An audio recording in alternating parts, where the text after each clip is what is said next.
Hello, hello. Shout out where you're from. Where are you from? We are going to do this.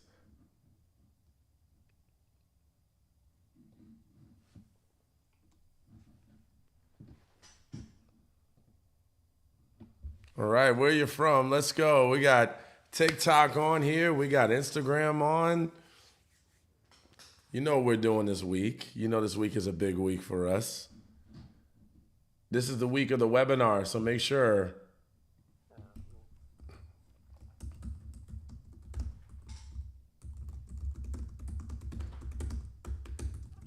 She said Bronx.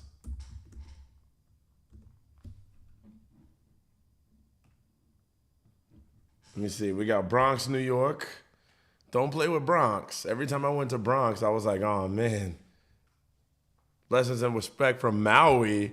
What y'all know me out in Maui? That's what I'm talking about. I want to visit Maui. I bet y'all got some good food out there. I bet y'all season your food. Oh man. She said, wow, another live. Yes, yes. This is the week. This is the week of lives because we are preparing for the big webinar that's happening next Sunday. So if you haven't signed up, click the link on the bio. If you haven't signed up yet, come on now. We are getting on it. I want to make sure that all of you are present for this webinar. Detroit, what's up? How do you know when you're ready to date? When you could be alone but not lonely. That's one of the number one ways to know is when you're alone but not lonely. It's a profound statement, right? Because that means that you don't need to cope with being alone. You don't have to hurry up and get out of that feeling. You don't have to go seek something to get out of the feeling of being alone. You can be alone and you are okay with that. When you could be alone and not lonely, when you don't have to cope with being alone, when you don't have to seek out things to avoid the feeling of loneliness because you go back and you start to think and you start to get into this negative mindset, right? That's when you know you're probably ready to date. Detroit, let's go Detroit. California, let's go California. I should be visiting there soon. Thinking about visiting LA. Oh, I'm great at being alone, been enjoying it. Then you're on the right track. Return of the Mac now, is it still the same? No. The dating game changes at least every 3 to 6 months. See, the problem with the dating game now is that social media happened, and social media has pros and cons. The pros are we're a lot more connected than we've ever been. You could date someone in another country and it's not crazy, right? You could date someone in another state. The problem is that social media has also created a reality for people. For people that spend a lot of time on social media, there's a lot of arguments and perspectives that are highlighted on social media that may not be happening in real life. So you might be seeing things on social media that might convince your way of thinking that's not exactly true for most people. But a lot of people like to speak for a lot of people, right? So that's the problem with social media. So that's what's happening in the dating community is that social media has a huge influence. Hey, Nicole, let's go Puerto Rico, Notre Dame, Indiana. Let's go Puerto Rico, Asheville, North Carolina, Queens, New York. Yeah, I'm from Queens originally. I'm originally from Queens, New York. What if he asked me out, disappeared a few weeks, then asked me out again? Should I go? Um, did you ask him why he disappeared? You know, here's what I would say in the dating field, don't be worried about asking those uncomfortable questions, right? Sometimes people do weird stuff that we don't understand. There's nothing wrong with asking a question and saying, hey, why'd you do that? Like, why'd you go disappear on me? Like, what happened? Why didn't you? We went out, then he disappeared. Did you ask him why? That's where we need to get to. We're getting spoiled. It'd be too late for me, bro. I'll try to stay awake. I know. I was supposed to get on earlier, but I was taking a nap. I want to make sure when I get on here, I got energy. You know I do sessions throughout the day. I got clients throughout the day. I don't take no days off. So sometimes the naps, when they hit, you got to get on them. He said busy sorting his life. He just moved. Okay, so if he just moved out of nowhere, then there's not much you can do, right? I mean, you can give him another shot, but there's no guarantee that it's going to go better now. You know, like you have to ask yourself what kind of chance you want to give a person. What kind of chance do you want to give a person? That's what matters. Because if he says he's sorting out his life, then maybe he's right. Maybe that's true, right? We don't know. And he doesn't have to explain anything, right? But it's so early in a dating game. That's why I say don't get too attached to people too quick early in a dating game. Don't do that. Like when it's like a week or two or even close to a month, don't let yourself get too attached, right? Like, because they could drop off anytime for any reason. An ex could come around, a situation could come up, like, and it'll hurt. So what we got to do is we have to maintenance how much we get attached and how quickly we allow ourselves to get there. Because I see people getting super attached in a week. And here's the thing, I'm not gonna say like I'm above it either. Like there's sometimes I have great chemistry in a week and I'm like, dang, this is nice. And then that person just ghosts me. And I'm like, whoa, holy crap. Like, what happened? And then they show up like a week or two later and I'm like, do you realize like you just ghosted me? Like, what is that about? But honestly, I take accountability for that. That's my fault. I let myself get too wrapped up in the moment and I didn't take into account that it's only been a week. We're just humans getting to know other humans. There's, things I don't know about you yet. And I just need to understand that. And I need to start dividing my attention. That's more on me than it is on you, right? But you have revealed to me that you are capable of this. So I'm a little bit less likely to trust you until you show consistency, right? The food definitely is seasoned amazingly. See, I knew it. I knew that it was seasoned right around the corner in Richmond, VA. Oh, yeah, you're in Richmond? What part of Richmond are you in? Best dating advice or advice on anything that matter. Difference between striving and alignment. How many people should you date at a time? As many as you can handle. I'll be honest with you. It's hot girl summer. We out here. We outside. But here's the thing, though. And I'm not saying this because I have a belief or anything like that. I'm just saying out of pure logic and just safety, you don't have to sleep with everyone you date, okay? So when I say date a lot of people, what I mean is get to know them, right? Get to know them on a surface level. You have to try to think of The Bachelorette. You're vetting out different people to find which one is qualifying the most. You're qualifying people. When companies interview people, they get resumes from different people and they vet them out. They do several interviews. They have a process. That's the way you need to handle dating. No one is special until you prove otherwise, right? Until you show me that you are consistent. Because believe it or not, a lot of people fail at consistency. This is not hard, right? And a lot of people say, oh, well, I don't want to have to go through all these people. Don't worry, they're going to fail. We're acting like all of these people are going to be super consistent with you. Like, they're all going to show up for you. Thank you for the rose, Susie. Like, they're all going to be at a 10 every day. You know how many of these people going to ghost you? They're going to stop talking to you. They're going to say something crazy. They're going to fail. Like, think about it. Out of most of the people you meet, 99% are going to fail. Thank you, H-Town. So it's not as divided as you think, unless you're the one lucky person that happens to get, thank you so much, thank you again, I appreciate the gifts, H-Town on the block.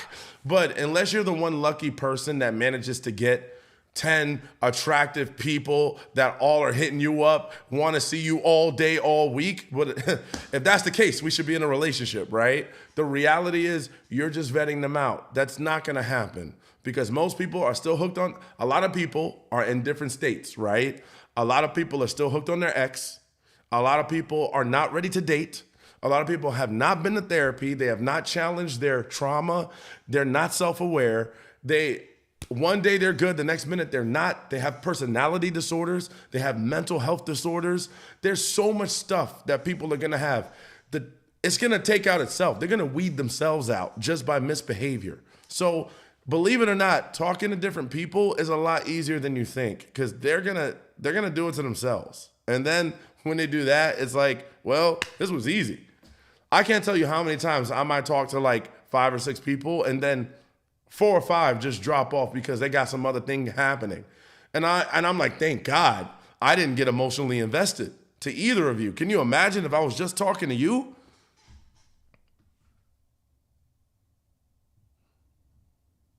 When people ask for your social media right away, I find that odd. Why do you find that odd? You know, I'm always open to hearing new opinions. I'm gonna be honest, I asked for social media first because I always thought that I made people uncomfortable by asking them for their phone number. I always felt like social media was a little bit like a resume. You know, like this is a personal view. I always thought social media was like a little bit like, oh, okay, this is who you are, this is what you got going on. Because sometimes, I'm gonna be real with you, sometimes people are hiding their partners on their social media. You know, like sometimes I've seen that where they're like, I don't want to give you my social media, let's text. But then on their social media is their girlfriend. Like I've actually seen this play out. So sometimes I feel like social media is a good resume. You know, you can kind of see how they live in their life, how they advertise themselves, like what they're up to, what are their friends like. You can kind of get some kind of like, I know it sounds stalkerish, but I don't care. All right. You shouldn't have put it out there, but I understand. In first meeting someone at work, do you ask them what their pronouns are? Well, I don't work at a public job, so I don't have to ask. But I have an intake form, so they can always inform me. What if I come off as intimidating? Will I get those that don't see me like that? What if I come off as intimidating? Will I get what? You could, but if you come off as intimidating, you may want to ask yourself, why you're coming off that way. Like what about you is exuding that intimidating energy, right? Like what is it? Why do they feel like that? Let me see. Everybody is joining. Everybody who's joining, make sure you click the link in my bio for my free webinar where I'm going to give you the tricks and the techniques because they judge you right away. Well, if they judge you, there's nothing you could do. Thank you, H-Town. They're going to judge you regardless. See, here's the thing. We can't avoid judgment. You know what I mean? Like, if a person is judgmental, that has to do with the person that, oh my goodness. Yo, you guys saw that? Did you see the cowboy hat? I enjoyed that. About to sing Old Town Road. I don't have the voice right now, though. I just woke up. But what I was going to say is that a judgmental person is going to judge you regardless of what you present. If you present your texting, your personality, your social media, it doesn't matter. It doesn't matter. You know what I mean? Like, that has more to do with them. So if you're afraid of being judged, then that's understandable. But I would also say, why not just, not care? If you judge me, that's more of a you problem than me. It's got nothing to do with me. You're judgmental. You prejudge. You have preconceived notions before actually getting to know me. That's not my fault. If you want to do that, then that's up to you. Okay? Have a nice life.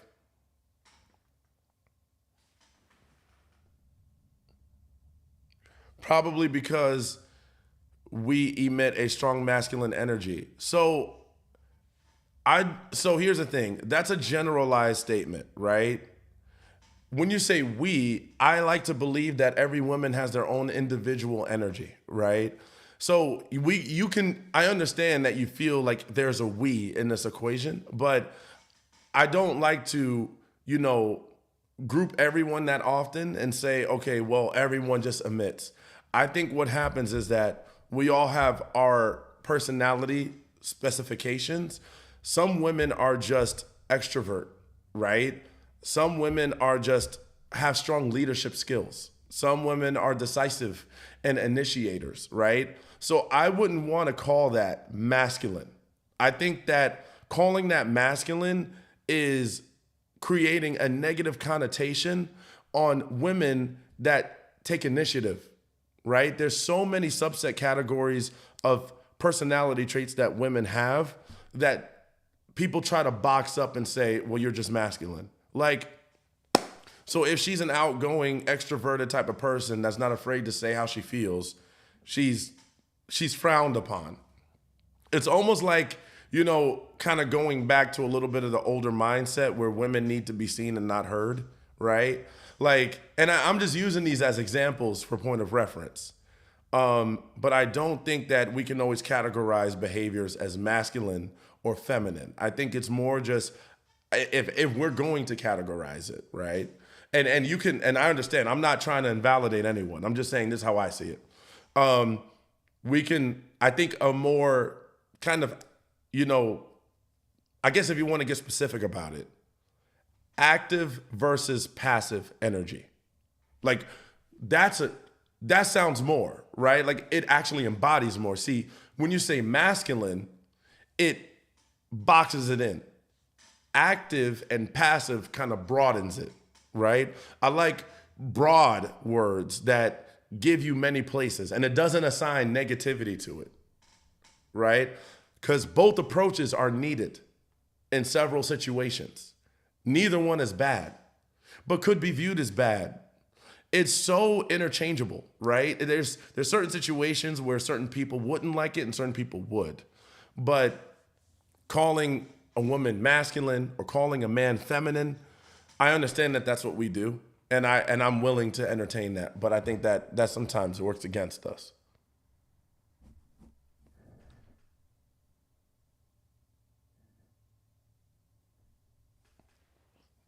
I was answering the Shining Stars comment. Oh, okay.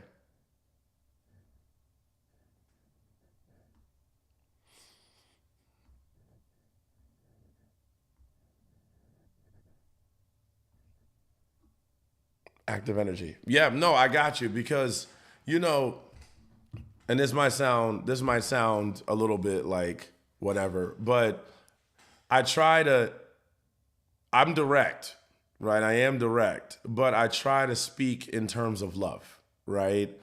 I try to make it so that we can look at it more from a loving angle than from, okay, let me try to shame you, or let me try to, make you feel bad about who you are or what you're doing. Let me try to make you a negative person. And that's where we struggle, as people, because we try to create these dividing lines. And I think a lot of it is just, if I'm going to be real, and I'm probably going to get heat for this, I think a lot of it is a projection of fear. The reality is a lot of us don't like certain behaviors and we get scared of certain behaviors. So what we do, we want to box people in so that we can say this is who you are. But the problem with that is it escapes nuance, right? Because even though people do carry similar behaviors and similar personality types, there's nuance. And that nuance separates them from the other person. I don't think I've ever met a person in my life that was the same exact way 100% as another person. I think they always had similarities. They sometimes had strong similarities, but there was always a little bit of difference, right? Because humans are so multidimensional. We're so, multifaceted. And our thoughts and patterns are shaped so much every day to say that I can just box you in.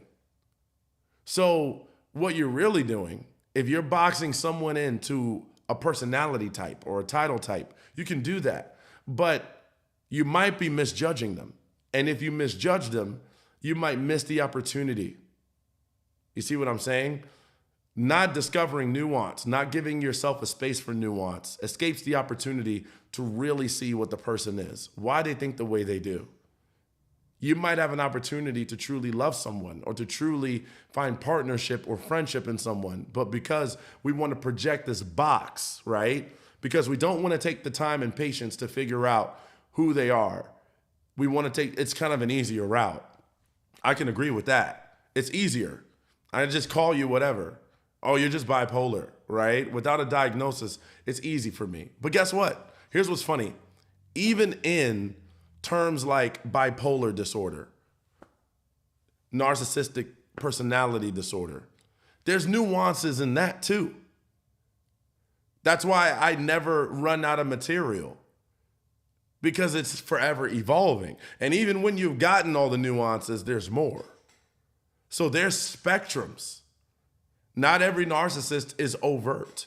Not every narcissist is someone that yells at you and screams in your face and curses you out and throws things and gets physically abusive. Some of them are very secretive. Some of them are quiet. Some of them will play in your face and charm the crap out of you and then cheat on you. You see what I mean? Like there's so many different nuances, right? And that's what makes it almost impossible to label people. I know I went on a rant with that, but I think this will sometimes help all of us see who people really are. And that's what people deserve. People deserve to be seen, just like you want to be seen. But these labels aren't allowing it. So I secretive amen. Yep, what you're saying. Thank you so much. Thank you. I appreciate y'all. Not rant, just giving info. It felt ranty. I was like, am I gonna take a breath? Well, yeah, no, this is what I've learned, you know. I've been doing this a while and I love this field. So I'm glad that I get the opportunity to share with so many people, because if I can make it, because my goal is to make it so that you end up not only in the best situations with people, but you have peace. Right? I've worked with so many people that were in the thick of it, that were in bad relationships and abuse and, you know, getting taken advantage of, you know, in, you know, that way. Even in their marriages, 4 kids, marriage, I've seen it. The amount of weight I've been able to lift off of their shoulders just because I helped change their perspective, right? I just adjusted it. And see, let me tell you something. You want to be able to make great decisions. You want to figure out one of the number one ways that I've discovered, right? I'm not the know-all, but this is just what I've discovered. One of the number one ways to make clear decisions that affect you in the best way. When you're reaching that point that you don't know what to do next. You're like, oh, well, this person is messing with me. I don't know what to do. Oh, man, I've had 5 bad relationships. I don't know how to make it happen. This sucks. My life is hard. When you start to feel like that, you want to know how to gain clarity. Get to peace as quickly as possible. Let go. Let go of trying to prove yourself, right? Let go of trying to get people to see it your way. Let go of trying to heal people and trying to get them to show up for themselves. Let go of the idea that you can make this work. Thank you so much, Zed. Like, the more you let go, you would be shocked at what type of answers can come to your mind. It's like your mind is blocking the answers because you're so focused on making this happen. You've put everything you have into making this happen. Let it go. Oh, but Xavier, what if it fails? Let it fail. You know, sometimes things gotta fail, right? Like sometimes you gotta be horrible at something. Sometimes you gotta look and let it be an L. We so badly hate failing sometimes. We hate it. We're like, oh man, well, if I let it go, then I'm gonna lose everything. I'm gonna lose all the progress and all the investment and all these years and oh man. So? Well, if I let it go, then they're gonna say I was the bad guy. They're gonna say I'm the one who left. So? Well, if that happens and I lose 10 years of progress with this guy and he's gonna date another woman and she's gonna give her everything I didn't get. So? Let it go. You're so worried about getting what you think you deserve that you're actually causing your own hell by holding on. And it's okay. Do what you want. But at that point, you have to understand is the other person, is not that the person is the problem. It's the fact that you're not letting go of that person. And they might do it. Let's entertain your side. I love entertaining the other side. Well, what if he gets with the next woman and he treats her exactly the way I wanted to be treated? Then that's how it happens.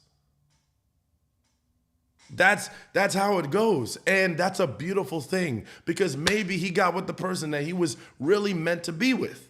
And then you can get with the person that you're really meant to be with. That's going to make you forget all about all of this, but you're not letting it happen.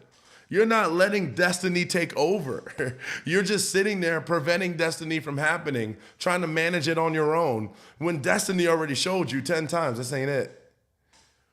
You trying to have all the control over this. And that's what's keeping you in this loop. How do you spot manipulative personality? By looking at their actions versus their words. If their actions don't match the words, then that's usually manipulation. Because here's the thing. You can tell me that you love me, you care about me all day long, but if you don't actually care about what I say and you continuously argue with what I say, or you're not trying to hear me out, see, there's a difference. We shouldn't argue with each other. That's another thing that a lot of couples do, which I understand. If that's your style, that's you, baby. But this is where I've been successful with thousands of people, right? This is where I've been successful with celebrity couples and executives. And I speak from experience, right? With many people that can vouch for me in these chats, right? Who still rock with me till this day. You don't have to argue if the person's trying to listen. You see what I'm saying? I don't want to argue with you. I want to listen to you. I want to understand you. I want to understand you so much that I actually want to see why your opinion makes mine, not as valuable. I want to know. I want to entertain it because I don't look at you as a separate entity. See, when you're with me, we are one. That's how I view it. We are together as one. I can't do without you. If my right arm has a pain in it, right? If my right arm has a pain in it, then I'm going to need to heal that right arm. I'm not going to go like, well, my left arm's good. I'm not going to go to the doctor. You know what I mean? Who needs to go to the doctor? Like, my right arm's just messed up. It's actually turning blue. It might fall off, but I still got this lefty. Like, no, I'm going to go to the doctor because I need both of my arms, right? I want both of them. So that's what I'm saying. So hopefully that helps with spotting manipulation. What's the topics for the webinar? The topic is take your power back. In all relationships, in all dating, how to navigate so that you are constantly in control of your power. I want to make sure I am constantly empowering women to contain their own power, to maintain their power and not lose it. Because that's what sometimes I see in the dating field. I'm going to tell you the different categories of guys you're going to run into, how you know when you can spot a narcissist early, a manipulator, and what to expect and when to give up. No matter how hard you try, right? I can give you all of that. We here still learning and growing, moving on, better deserving men. Absolutely. Oh, that's powerful. Thank you, Brooke. The no contact works. For some people. Some people will call your bluff. He kept manipulating me every time, even faked going to the ER because he knew I would go regardless. I was stupid to keep going back and fix it. Did you stop? Did you stop going back? What if I have changed everything to make him happy, but he has not changed a bit? Then you're the only one holding up this relationship. You're the only one holding up this relationship. That's what that means. Your relationship is contingent upon you making changes and not him. He has taken the lazy way out and you've been doing all the work, and that is what's maintaining your relationship at this point. So you've created a new dynamic. If you've had 3 months of a certain type of behavior for your relationship, that is your new normal. That is your new dynamic. So that's what that means. Your content helped me through a divorce. Thank you so much. I've actually heard that quite often.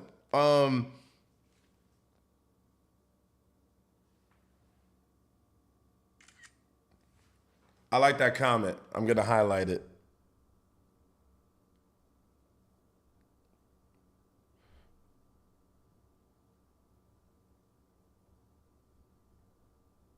I just left 4 hours ago. 4 hours ago. Sheesh.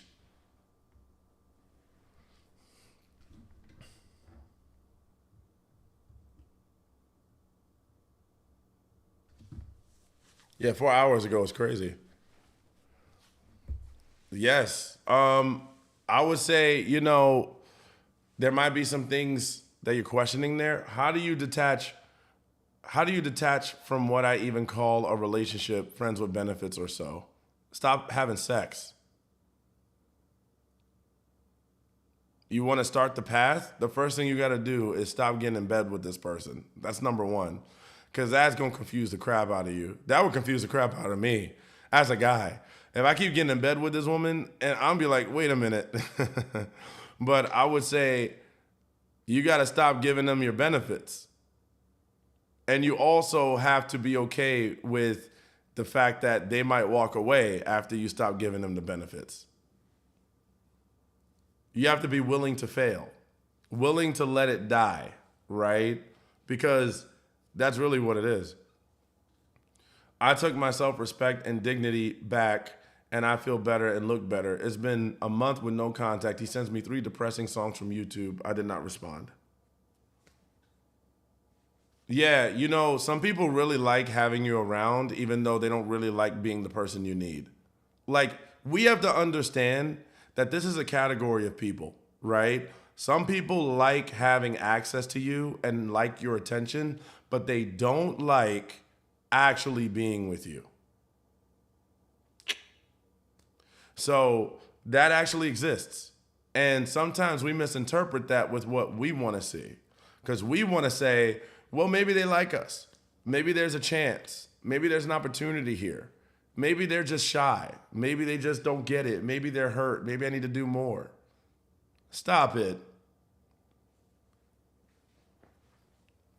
Because if you come to me with that mess, I'll get direct with you. But what if he doesn't like to communicate? Then why are you with him? That's like saying, I like cars and I like driving, but I don't like the brakes. So why are you driving? You can't. I like cars. I don't really like the wheel. I like houses, but the roof really sucks. I hate this roof. I like sandwiches. I don't like anything inside of it. Think about how much sense that actually makes. I love phones. I love them. I just wish I didn't have to communicate with people so much on there. That's like 90% of what you do. Nah, there's a calculator. You might as well not have a phone. Just get a calculator. Only when he's wrong. Well, that's the man you're with. I mean, what do you want me to say? You made the changes. He doesn't like to communicate when he's wrong. You're holding the torch. You are in a relationship where you are holding the torch, which also speaks more about you than him. Because if he's consistent, here's the thing. If someone is consistently treating you bad, right? If someone is consistently treating you the way you don't desire and you're dealing with it, at some point you have to look at yourself and say, I'm the type of person that deals with people like this. See, that's the angle we never take, right? We don't look at, we're quick to throw in a label at someone else. Well, you're the narcissist. Well, you're dating the narcissist. It's a two-way street here. Oh, that cat's feral. You have it as a pet. You could have chose a house cat. We chose a feral cat. Like, at some point, we have to look at both sides and say, are we the type of person to entertain this? Because, you can choose different. You can choose better. What would you say to me when I finally decide to date again and I just attract a manipulative person again? I would say that you probably don't have discernment. I would say your discernment meter is off, because the only way that can happen is if you have something that's going on with you where you're not able to properly discern and mitigate people that have manipulative personality types. So there's something that you may be attracted to as well that is causing you to entertain people like this and not weed them out and vet them sooner. See, if you date manipulative people, you're supposed to get better at spotting that they're manipulative. So if you haven't done that, then there might be something you like. You might like that. You know, some people like that. Some people like getting manipulated. As crazy as that sounds. They like a little razzle dazzle. Nothing wrong with that. Hey, I don't shame the game. Ain't no shame in the game. But if you like that toxic, then you know.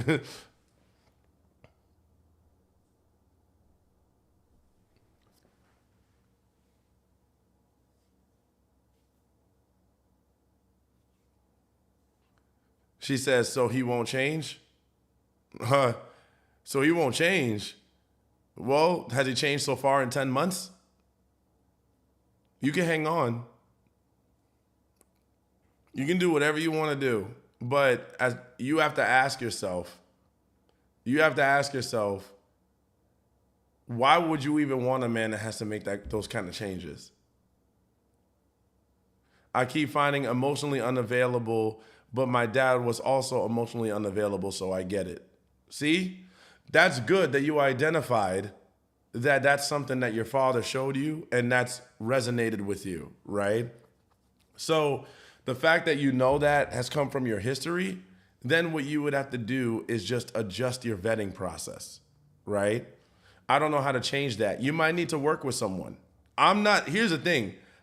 When I was in a bad pattern, I had to hire someone, right? I had to hire a counselor and some therapists for like years. I was one of the worst you ever met. I was attracting all the wrong people and I was the wrong person. I treated great women terrible. And I got the wrong woman in my life that treated me terrible. It was getting to a point that I started to question what the heck is going on. So you might need to hire me. But I would say come to my webinar. Click the link in the bio for my webinar. I'm very good to men, but it's never reciprocated. But it might be tolerated. See, that's another thing. This is going to hurt. It should hurt. It should hurt. See, the thing is, when you've made a decision that's not good for you for a long time, and then it doesn't work out, it should hurt. Because the pain is actually beautiful. The pain is a way of showing you don't want to do this again. It should be humbling, right? When you hold on to something that's not for you and you feel pain after you let it go, that is life telling you you should never come back here. I want you to experience how bad this is so that you never want to do this again. I want you to remember this, because one day you are going to heal from this. And one day you're going to feel like everything is back to normal. You're not going to even remember this pain. But you might have to actually make an effort to remember it. But that's a beautiful thing. Thank you for the rose candy, because that happens. Think about it like when you drink too much. I know that a lot of us who probably drank a little bit back in the day, you might have had one or two nights where you were hugging the toilet. And I don't want y'all uppity people getting on here saying, oh, I never. No, come on. Some of y'all was hugging toilets back in college. That cheap tequila brings back some memories. It's like traumatic now, right? When people say take a shot and you're in Tulum, Mexico, I'm like, damn. So the thing is, when you got drunk, right, to the point that you were hugging toilets, wasn't that like the worst night of your life? Wasn't it like, yo, I will never do this again? It was traumatizing, right? But what happened? A month later, 2 months later go by, you kind of don't care no more. You forgot about that pain. And then, unfortunately, you end up doing it again. Respect the pain. The pain is actually a blessing. The pain is there for you to witness, right? And to say, this ain't it. Go through it and experience every ounce of it. Let it sit there. Let it just rot in you. And then it's going to pass. Your neural pathways are going to readjust. Your nervous system is going to readjust back to normal, and you're going to be good again. But make sure you take note of it, right? Because think about it this way. If we didn't experience pain from bad things, do you know what type of chaos would be going on in this world? Like, do you know what we'd be doing to each other?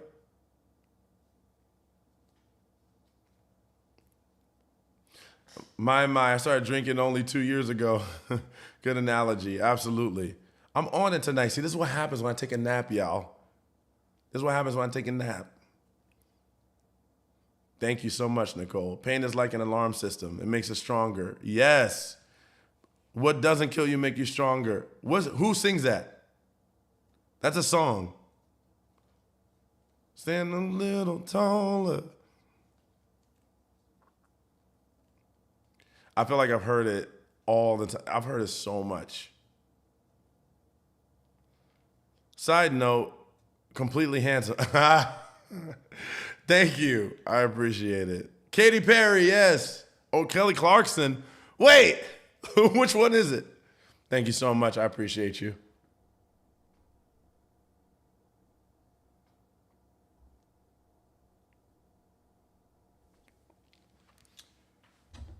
Yeah, yeah. We are partying tonight. How many of y'all on the West Coast tonight? Because it's a little later over here. I normally don't get on this late.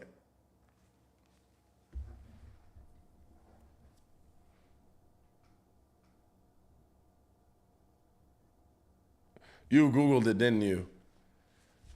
I almost did. I almost did. Los Angeles, see? LA, baby. I've been getting a lot of people from LA on my social media lately. It's getting late in Texas. What time is it over there in Texas? Right over here on the West Coast, it's almost midnight. But see, I do this full time, so I don't have a schedule. Kelly Clarkson, yep. Gulf Shores, Alabama. What in the world is going on in Alabama? Like, that's a place I never hear about. Like, Alabama, what is the dating scene even like? Are there like, what's the population? Why you put cowboy hats? Y'all are funny. I'm a Mississippi queen. Oh, we got some country people on here. Yeah, I went to Gulfport, Mississippi, and I gotta tell you, that place was nice. I like Gulfport, Mississippi. She said, "Sure enough." See, I like y'all country people. I love country people because they can season their food. I'm telling you, like you ever want to get some well-cooked food, some good food that's gonna put you to sleep, go to the South. I'm telling you, not that northern people don't do it. Northern people do it too. But go down south. They're going, man, Waffle House. Waffle House, fun fact, actually started in Georgia. The original Waffle House, the first ever Waffle House, I think was started in Georgia. Season and hospitality. Yes. Yes. See, this is why, I'm originally from New York, right? I started moving down south. I'm in Virginia now, which isn't south, but it's more south than New York. And man, I was like, the food, what's going on, baby? Like, yeah. They got a little extra butter, a little extra sugar. No, the first thing that hit me when I got to the South was the green tea. Oh, no, not the green tea, the iced tea. The iced tea is out of control. You drink one iced tea, you're in the hospital the next day. You got all kinds of diabetes from that sweet tea. Like, I love that tea. We don't call it iced tea. What do you call it? You call it sweet tea, yeah, because it's so sweet. It's so sweet. But that was one of my favorite things. I gained so much weight. You know, I had to actively get a gym schedule because the food was so good. It's irresistible. I have to actually try to resist food. That sucks. I don't want to have to resist food. See, Illinois, baby. Yeah, Illinois got some stuff. I've been to Springfield, Illinois, and that's about it. I gotta go to more parts of Illinois. Unsweet tea is a sin down here. Y'all are funny. Unsweet tea is like, that's a crime. That's a federal crime. Y'all are funny. McDonald's is closed. Yeah. McDonald's got some sweet tea. McDonald's has the spiciest Sprite I've ever had in my life. I don't know what they're doing with that Sprite, but I feel like McDonald's Sprite is so spicy, I feel like it's gonna cut my tongue. It's like so spicy. You'd be like, but you know what else I love about the South? I don't know. Now I know I'm not talking about all parts of the South, but there's a lot of parts of it where things close early, right?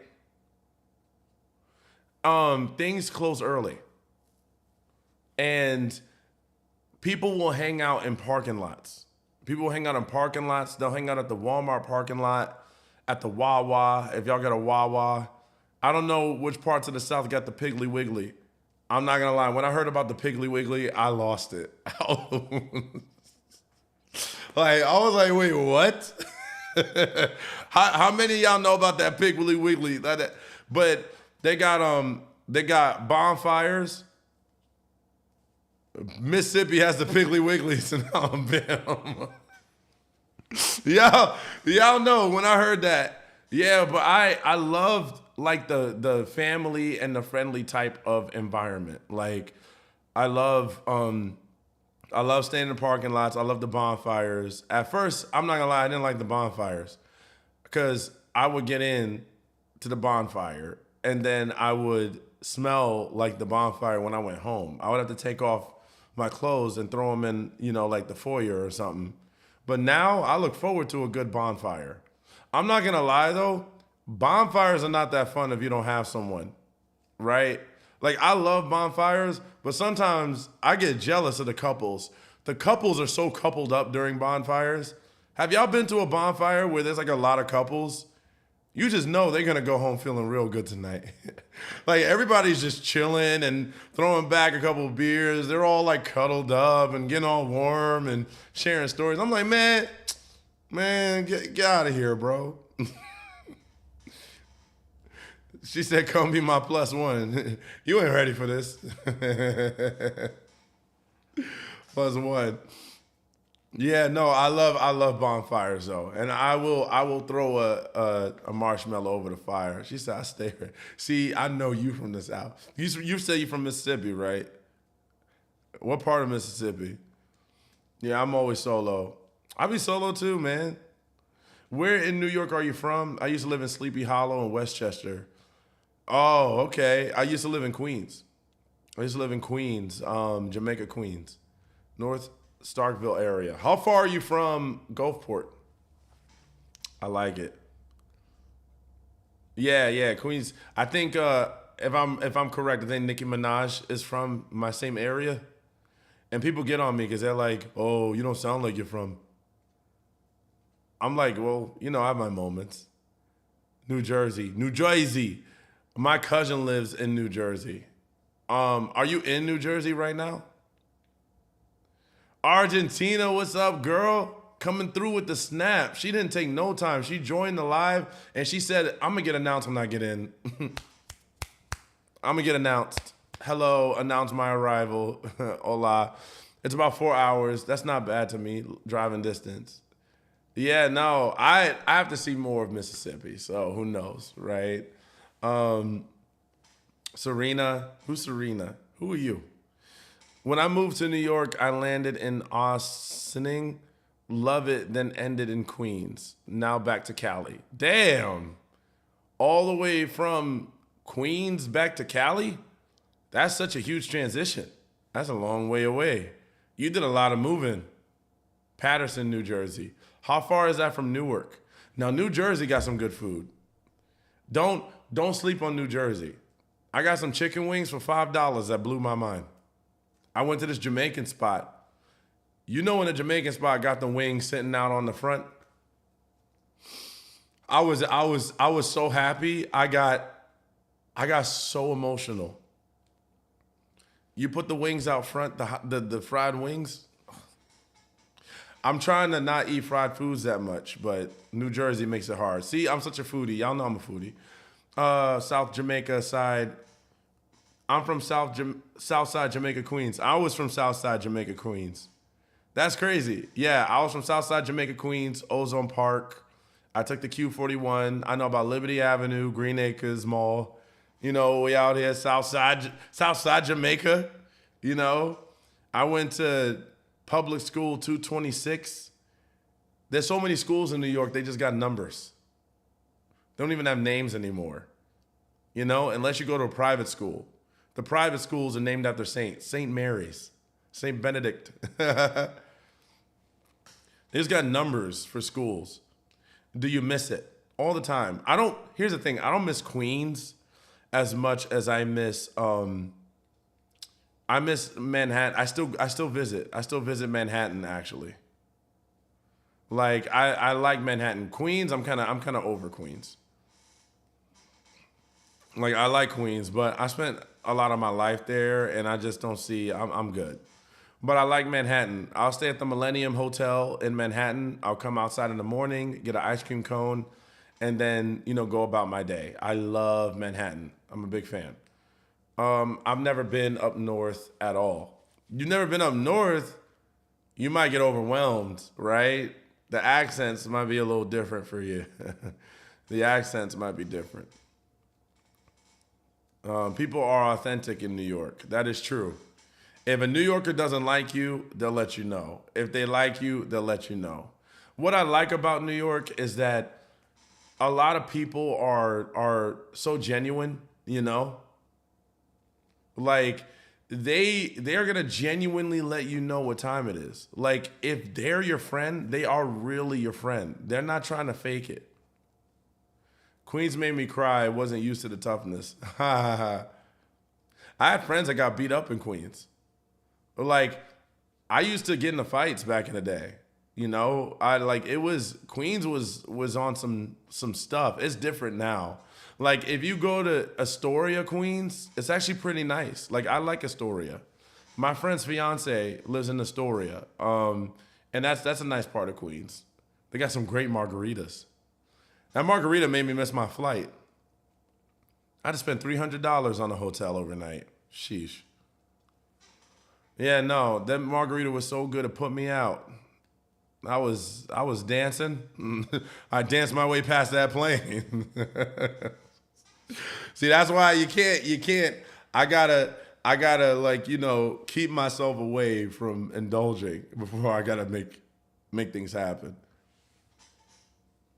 We keep it 100, yes. People are authentic, yes they are. People keep it real in New York. You do love some food, yes. Yeah, I love seafood. I love a good steak. I love chicken. Not too much food I don't like. I had a New Yorker tell me they would love me in New York. I wear that badge of honor. Yeah, they really mean it. If they say it in New York, they mean it. Because in New York, you meet all kinds of people. There's normal people, there's funny people, there's wild people, and there's the crazies. And the crazies are not afraid to be crazy. See, that's the thing. There's no shaming them because they have their own sector. They have their own way of life, and they're good, right? Like, we let them be. In fact, we have use for them. There's a place that they make sense because they scare off certain kinds of people. So we don't hate the crazies, but they'll be out there and they'll start yelling at a wall. I could listen to your stories all night. That's funny.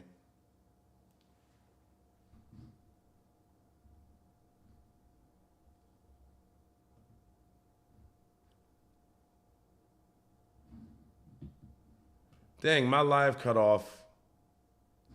I'm back now. Sorry about that. Gosh. We have crazies in every city. Yeah, that's true. That's true.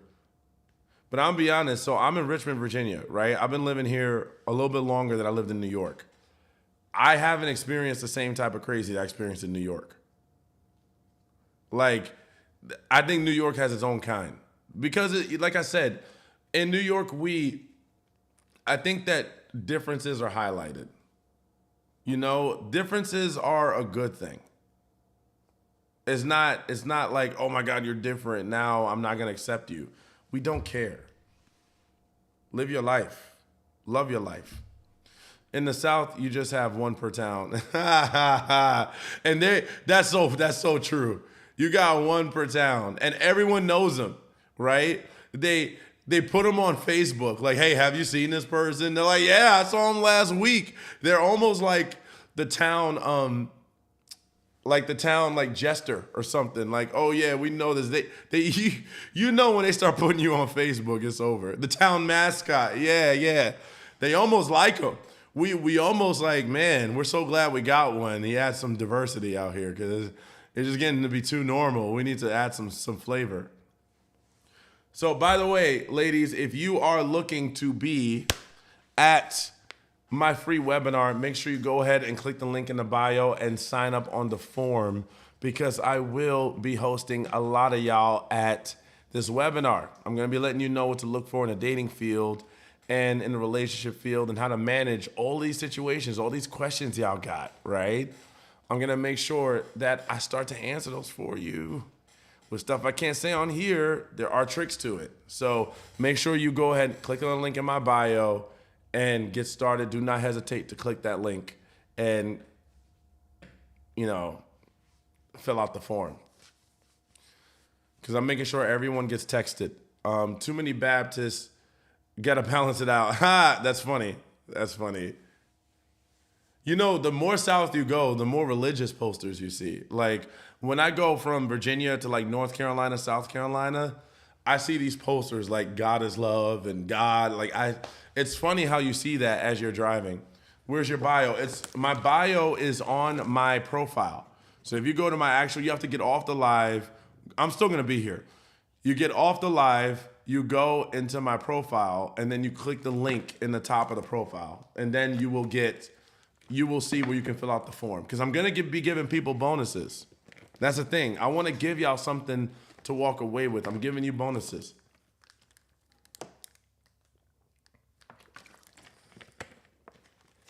Why do guys ghost when I tell them I'm a V?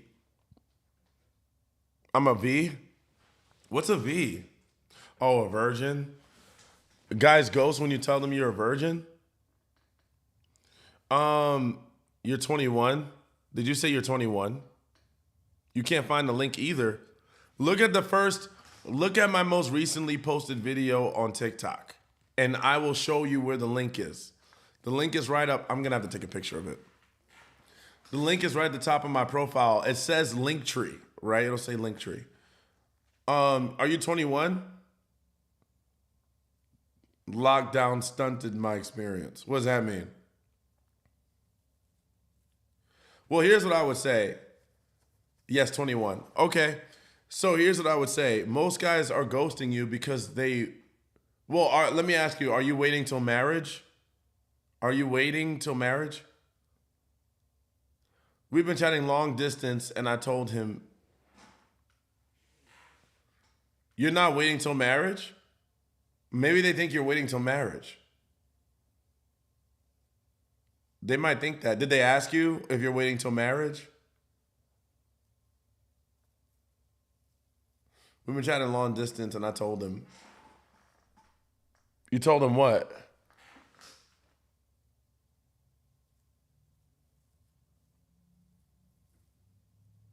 You told him what? You're signing up? Let's go. If you are signing up, I'm sending out text messages tonight. So if you are signing up, you will get a text alert. So be on the lookout. That happened to me at her age. Yes, I was waiting for marriage. See, I think, no, never ask. Pretty much tell them I'm unexperienced and get ghosted. So I don't know, to be honest. I don't know why guys will be turned off by you being a virgin. The only thing I can come up with is that maybe they think you're waiting till marriage and they don't want to wait. A lot of guys don't like the idea of waiting till marriage to sleep with someone. So I think that might be it. Maybe they think, oh, you're young, You might be waiting. I don't think I want to go through that, right? Because and you have to understand, a lot of guys, are looking for the smash, right? A lot of guys are looking to smash. They're not looking to actually value a woman and get to know her and actually, you know, understand who she is, what her needs are, create a bond, be in a relationship. A lot of guys are not looking for that. So if you start saying I'm a virgin, even if you're not looking for marriage, they're gonna say, wow, she probably wants a real relationship, right? She's not just out here. Because there are people who lost their V card doing it with people that they weren't even in love with. Like, a lot of people just wanted to lose it. Like, you hear it all the time. Like, when I was back in high school, people were like, I just want to get it over with. So the fact that you've held it this long, which unfortunately I can't believe in the society we're saying that's long. Like, but technically compared to what I've heard out in these streets, that's pretty long. They're probably thinking that you want something real. And that probably makes them say, oh no, right? So maybe that's it. Ended up with someone that did not value with me and 2 kids later. Oh my God. Yeah, I mean, when I lost my V card, I definitely, I did it in a way, like I did it with love. We had a relationship. We were at least I thought we were kind of in love. But I don't think she valued it as much as I did. I think I got the one woman that was like, oh, it's just a walk in the park for me. It's just a handshake. And I was like, wait a minute. I wanted it to be love. So, but it's all right. I'm so glad you're on here. I'm on setting site. Men get hurt if I don't pursue. You're on a dating site. You're on a dating site. Thank you for signing up. Thank you. Thank you for signing up, Katie. You're on a dating site. Men get hurt if I don't pursue. I was raised not to call men. I was raised to not call men. I've made small changes trying to be a little bit more aggressive. But do I need to change? Here's what I think. It's person to person, right? There isn't a universal system that's going to work with every person, right? It's more about what works for you. Now, I would say there are some men that probably work better with being approached, and there are some men that, work better when they do the approaching, right? Here's my synopsis. I think that there aren't that many men that actually approach women. Like, especially out in public. Like, I've been out in public. I don't see it all the time, right? And the type of dudes that sometimes I see approach women are sometimes kind of unhinged. Some of them, like they don't care. Like some of the guys that I see that approach every girl, they just do not care. They have no chill. They're just like, yo, I'ma holla at every girl. Like, you gotta think, those types of guys are not like, I'm gonna wait till the one special girl comes along and then I'm gonna approach. Like, nah. What I've seen is most of the dudes that approach, they're insane. Like they will approach 80 girls that week. They are cleaning up. You probably heard about this dude approaching your friend at some point. Like, that's what I mean, They really don't approach as much as they used to. Nah, because what happened is a lot of guys got called creepy for approaching, and a lot of guys get rejected pretty harsh. So, I think a lot of guys slowed it down because they were like, yo, I'm getting tired of getting rejected. I'm getting tired of being told I'm creepy. I'm tired of the bad looks. Because some ladies, I'm not blaming ladies, right? I'm not blaming specifically ladies because some guys approach the wrong way. Some of them are really crazy. But there are some ladies that will make you feel like crap and you're being polite as possible. Like, it's a two-way street on this one. Like, I've seen some dudes be very polite. Hey, nice to meet you. I'm so-and-so. I think you're beautiful. Ew. No. Walk away. Like, I've seen that. And I'm like, see, all of that is not necessary. Like, ew. Like, come on, man. So you got to think. That hurts, right? And it's only but so much of that. So I think both genders have ruined the approach game. They've ruined it for a lot of people. And now we got social media. Social media says the craziest stuff. Social media, people will get on here saying, oh, well, I approach a girl, I make sure that she got to say no at least 3 times. I literally have a video with dudes saying that. Yo, I got to approach her at least 3. She got to say no 3 times or I'm going to keep trying. See, you got crazy dudes like that on here who give off the worst vibes, like they need to be arrested. And then you got ladies on here who are like, if you approach me, I don't care. If you're not cute, I'm going to yell. Like, hold on, I got to do this puzzle thing. I hate that, TikTok does this verification puzzle thing. Is it the players who approach women more? I don't think that, no, simple no thank you will suffice. I know, but some people don't. I don't know why people do that. Like, it is what it is. So, I don't know if it's players per se. Like, some guys I think are just not scared of approaching women. Like, I think that they're looking for the right one. See, I tell y'all to do the same thing. I'm like, if you're dating, right, you need to be talking to multiple people so you don't lose your mind. Because one person gonna start acting weird and then they might drop off.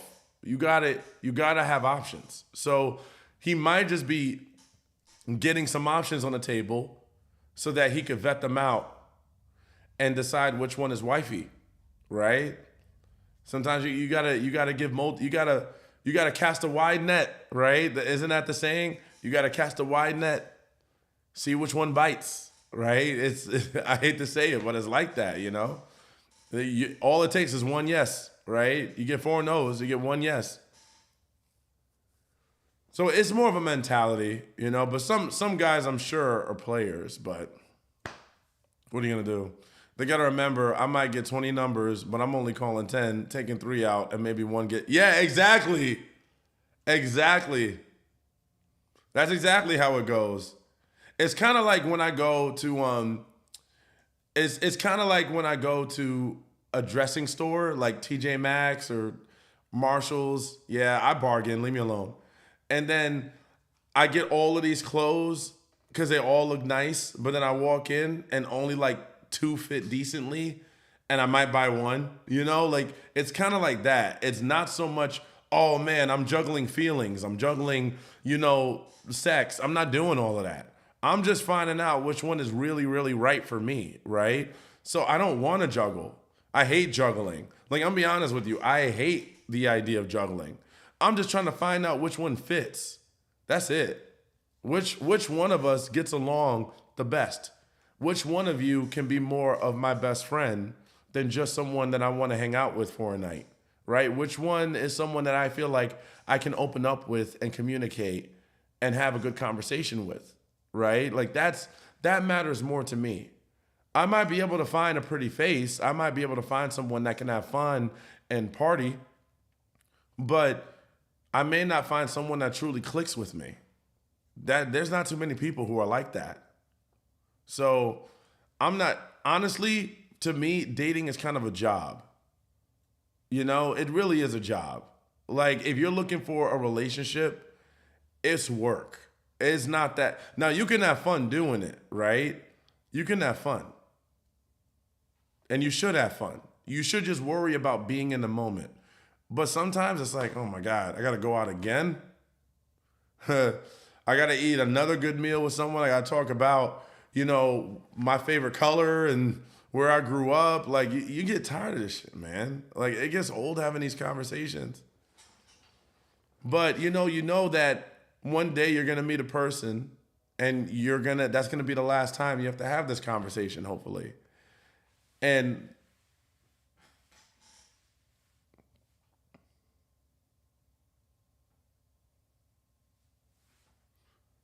I need the connection. What did Katie say earlier? She said something. I mean, is it fine to approach a man in public, like outside the bars and social scenes? So I don't know if this is true, but it's been said statistically that women are more likely to achieve the man that they want if they approach first. Women are more likely to achieve the men that they want if they approach first. A lot more likely than if the man approaches first. And I believe that. I believe that. Yeah, you believe that too. See, another guy, a problematic, he agrees too. Because I'm gonna be honest, like, I've given women that I probably wouldn't have even considered a chance just because I was approached first. Like, she didn't even have to do anything, super fantastic or crazy. Like, just the fact that she tried me first, I was considering it. Because I would even say, even if I don't end up choosing to be with that woman or if I don't want to date her, I'm still going to think about it. Like, I feel like as a guy, because we don't get approached. Like, you could be the most put together guy ever, and still, most women will just not do it because that's just not the culture, right? So, but I'm telling you, so it's so rare. You want to stand out from most women, approach men. I'm telling you, that's like cracking the code right there. The more you approach, oh my goodness, because dudes are gonna be like, man, I maybe not would have considered, but the fact that you came up to me, I might have to do something, right? Like I'm telling you, you might be shocked. Dudes are definitely gonna be shocked. They're gonna be like, is this a trick? We're so used to having to be the ones to approach. We're so used to it. What should a woman say? Now, here's the best part, right? Is you actually don't have to be that direct. Because we don't get approached so much that if you just acknowledge us, we'll pick up the ball. Right? Like, you could literally, like, let's say, like, honestly, you could just say, wow, you're cute. That's it. That's it. That's it. You don't got to be like, oh, well, let me try to talk to him. Let me make conversation. You ain't got to do all of that. We'll take it from there, right? We'll take it from there. Because I've been out on the street and a woman walks by me and says, damn, you're cute. I'm like, no, come back here. I'm like, nah, don't be doing that. Don't walk away. Come back. Like, I will not hesitate. I will not hesitate to be like, I'll be like, no, come back.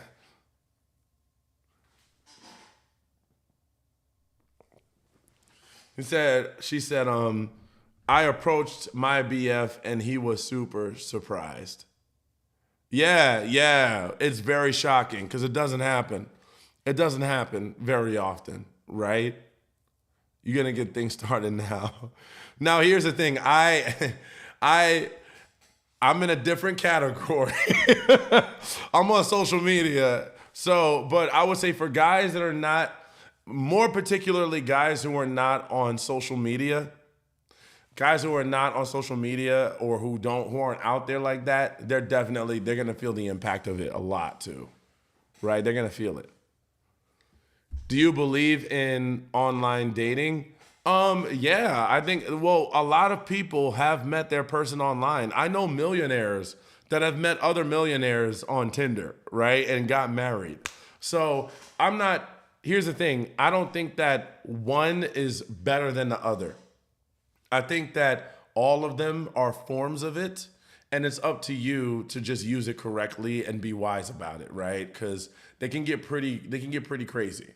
But I do believe that it can work, but I don't think it should be your only source of dating. I don't think that online dating should be the only source. Because if that's your only source of dating, then it might get hairy. Because you're going to face issues on there that you normally wouldn't face when you go meet someone outside.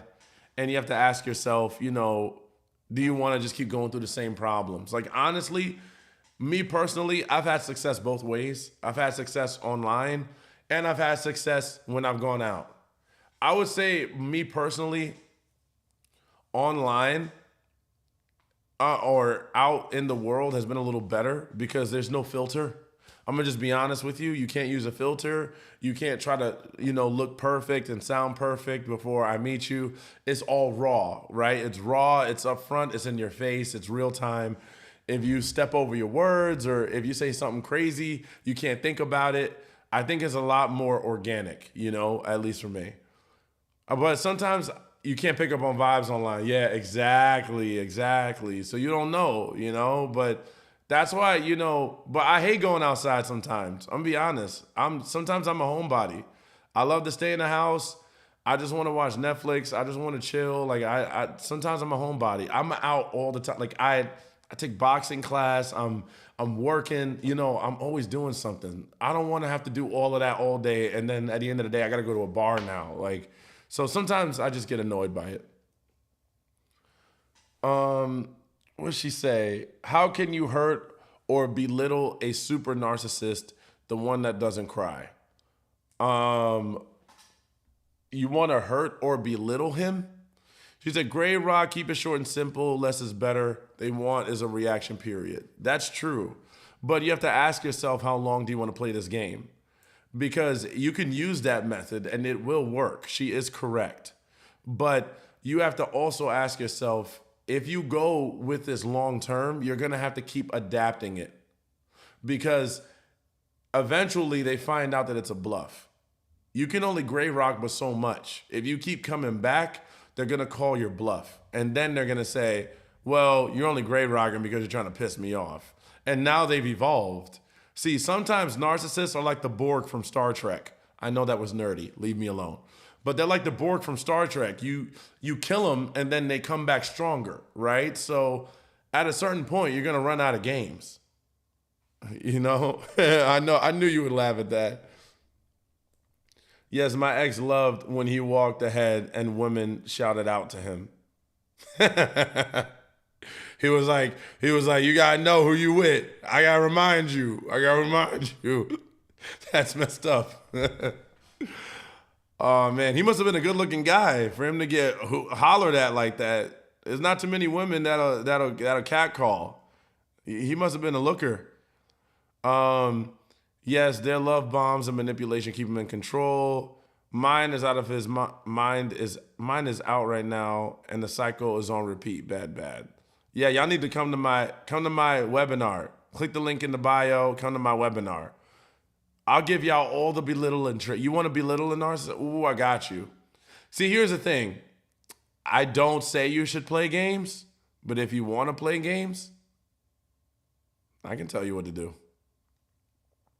I can tell you what to do. If you want to play games or whatever you want, I got you. I've done it all. Let's see. Did pretty well. We have a son and it's hurting him. Yeah. I'm so traumatized. I don't want to be around my man. Then stop being around him. Why are you still around him? Have you guys ever had this?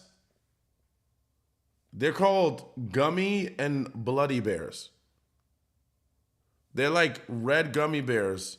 And they have, what's it called? What's that rest, like chamoy? They put it on the gummy bear. It's really weird. I like weird stuff, but I'm not a fan of the Red 40. You know what I'm saying? Like, Red 40 is bad for you. The spicy seasoning. Yeah. She said, no, what? Yeah, I saw it. See, like when I see weird candy, I'm like, I gotta buy it. I want to say I experienced it. It's more about the experience. By the way, for those of you that are new to my live, that are on here, make sure you go ahead and click the link in my bio to get to my free webinar, How to Take Your Power Back from Narcissist Manipulators, how to navigate the dating field, and how to work with me and get the bonuses that I only offer on the webinar. So make sure that you click that link on the bio and you do it and you get in so that I can get you registered. Hopefully we don't get too full. LOL, you cracking me up. I know, I'm actually crazy. Like, I'm actually wild as you get to know me. Why I join places like here. It's not as valuable as a webinar, that's why. You're a good time for show. She said for show? You know she seasoned her food. You know she seasoned her food. Talking about for show. Your chicken be hitting. I'm gonna go to sleep. You ever have food so good you wanna go to sleep? Thank you, Shannon. Thank you for the prize. Thank you for the gift. I'm invited to the cookout. She invited herself. She was like, I don't need an invite. Stop getting sucked into their mind games. Stop. No, you stop. No, when food is so good, you gotta go to sleep. If I didn't go to sleep, the food wasn't good. If I'm wide awake and I'm ready to go for a jog, food ain't hit. That food gotta put me to sleep. It's gotta put me out. I need to be sucking my thumb after I'm done. I need to light a cigarette. Damn. All right, let me stop. I had to light a cigarette after that meal. I got to go outside and ponder what I'm doing. You know, like, dang, man. I had to go tell my friends about it. I went to sleep and I woke up and I was texting you good morning. The food was so good. I had to call. I had to wish you a good morning. All right, I'm gonna stop. We call that Hawaiian paralysis. Damn, yo, that sounds crazy. Hawaiian paralysis. Well, we call it the itis. I'm not gonna say what comes before itis. But those who know, if you know, you know. Got its own name. No, you start eating the food. You start saying the name of the person who cooked it. Katie. This food. You know, damn. Y'all, see, we gotta stop, man. We call it the itis. Yeah, we do. You gonna say the whole word? See, I can't say it. Then bobblehead starts. See, y'all crazy. She said you gonna make me submit.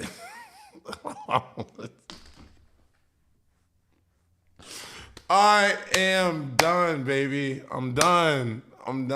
I've never heard someone say that. You gonna make me submit. Problematic. He said, thank you very much. I've been following you in your videos from 2021. I was in a toxic. Yo, you've been following me since 2021? You are a ride or die. You are a ride or die. I appreciate you so much for following me for so long. Sometimes I forget how long I've been doing this. 50 Shades? What's wrong with you? 50 Shades. We got BDSM food. You gotta tie you up while you eat. Oh, it just goes deeper. Like there's no end. Oh my goodness. Anyway, my dog wants to say hi. I need to take this harness off. We just went for a walk before we came here. Yeah, her fur is off because she had to get shaved because it's summer. She's on hot girl summer, so she said, "I'm trying to get skinny." So everyone say hello to Lorelai. Whoa! Don't fall. Get your sea legs, girl.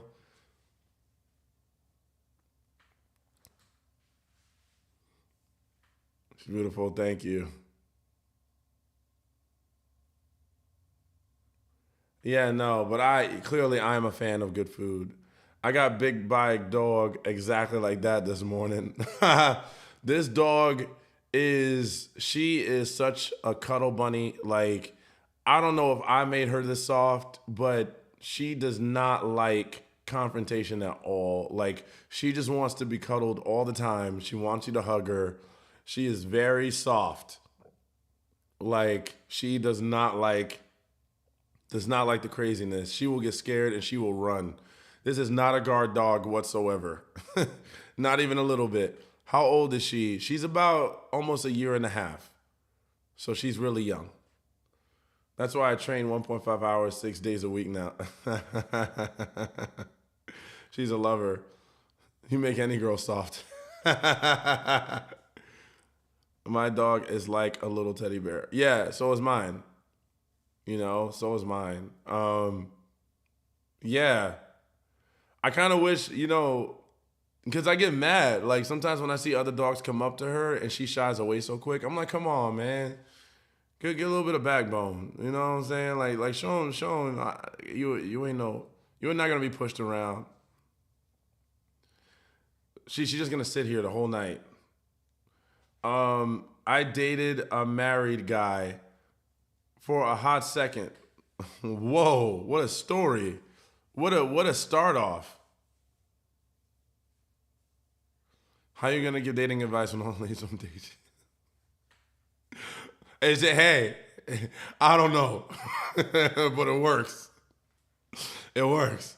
I dated a married guy for a hot second recently who was a carbon copy of my toxic last boyfriend, and I left that feeling like trash. Why do I feel like that after the dude is clearly in the wrong? Well, how is he in the wrong when you dated him and he's married? I don't know. It sounds like there's two wrongs here. Like, says he loves me, but his work keeps him busy. Haven't heard from him in 2 weeks. Well, we don't know if that's true or not, right? That he is working or not. But let's say that's true. Then that means that's how he loves. He can love you. Like I always say, take him at face value, right? If people say stuff that doesn't match up with what they do to you, then that's what it is. He says he loves you, but he also will be busy with work and not talk to you for 2 weeks. That's his pattern. All we can do is accept it and say, do I want to work with that or do I not? I would say 9 out of 10, most people do not want to date a person that says I love you and then ghosts you for 2 weeks. But that's up to you. Actions speak louder than words. Exactly. Says he sleeps 10 hours a day. I've never heard that in my life. But if he does, then do you want to date a person that sleeps 10 hours a day? This guy sounds like he's just an avoidant. Like, what is this? All right, girl. You're getting all fidgety. You're so good at this. Thank you. Sleeps 10 hours a day. I've heard so many words.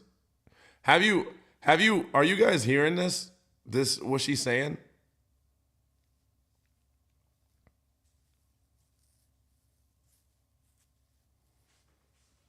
That's pretty funny. I've never heard a guy say that. I sleep 10 hours a day. Do people do that? Is that something people do? Who here has sleeps 10 hours a day every day? Because I don't know. I'm lucky if I can hit 7. He might be right. I'm not saying he's wrong. Works and sleeps and does it all over again. Well, maybe that's his life, right? I always like to say, take it at face value. If someone's saying this and they're acting that way, if their actions seem just really off from what their words are, that's what they are. What does he do for work? Watch this guy be like a NASA rocket scientist or something. How do I help him to love? He didn't grow with love. How do I help him to love? Point him to the nearest therapist.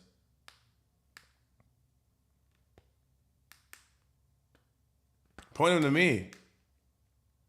I can therapize him. I help couples.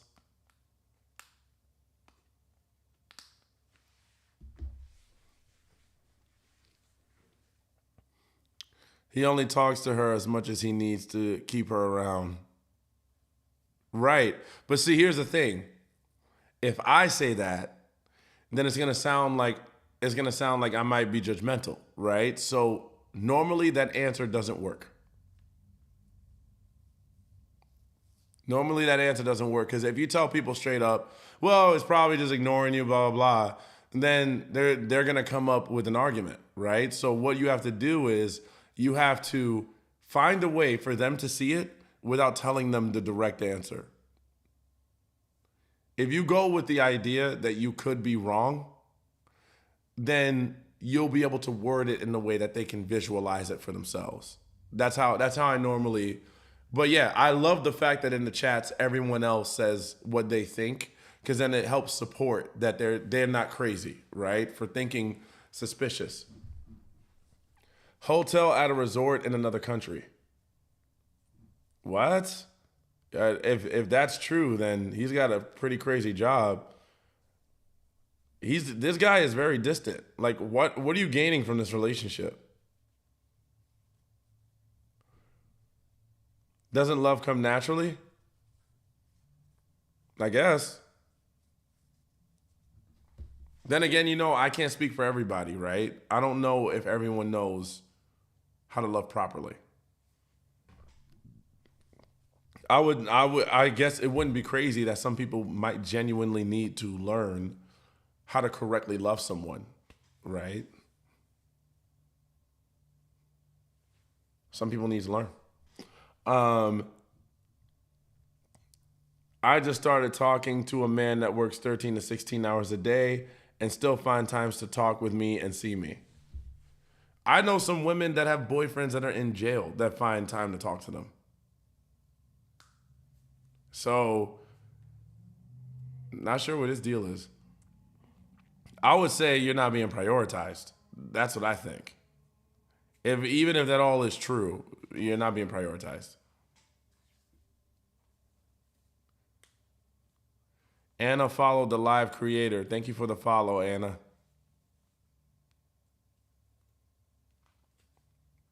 Time to walk away from him. He really don't want you.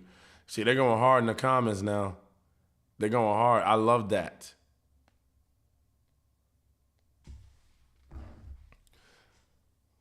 How do you tell a man that you don't feel appreciated? By just telling him? You could tell him, but make sure you come with specifics and you deliver it with love. Hey, I just want to let you know that, I don't know, lately, I just feel like there's some things that I'm just not really feeling appreciated for. And I would like to feel that. And I want to ask you how you feel. So I'm just curious, if we could talk about that. That's it. You just got to tell them. Here's the thing, y'all. How relationships work, are supposed to work, is you can just tell your partner when you feel things. You should be able to tell them. You shouldn't feel like you have to hold back from telling them things. If anything, that's a sign that it's going downhill. When you have to hold back your true thoughts, your true emotions, and, be careful to tiptoe around them, be careful, then that's usually when it's a problem. Like you should be able to tell them. He gets mad when he feels like I'm criticizing him. Then he's not a good communicator. When I asked him if he was talking to someone else, he showed me a screenshot of people he hasn't gotten back to. So what does that mean?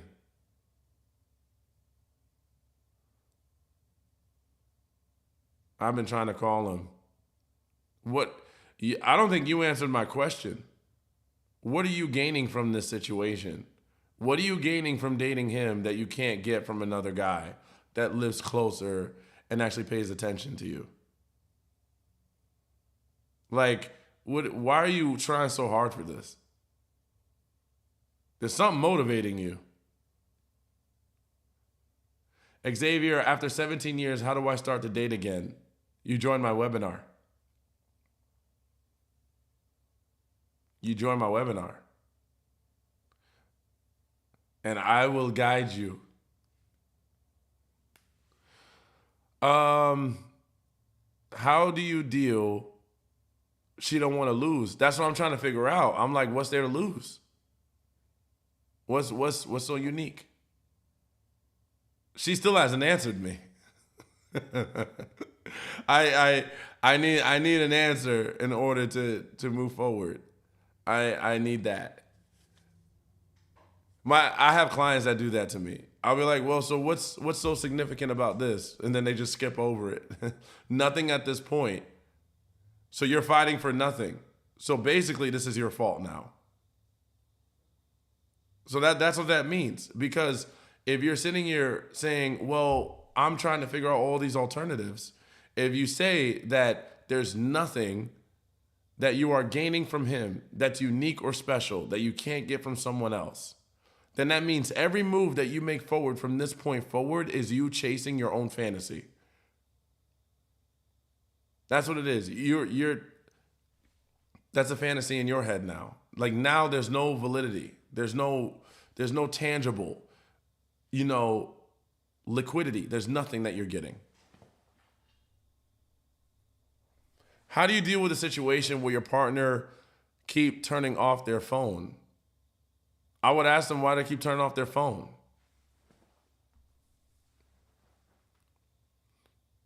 She answered her own question. I know. Yeah, that's usually what happens. That's what I'm saying. You don't even have to answer. You can just ask questions. That's how I normally get people to see it.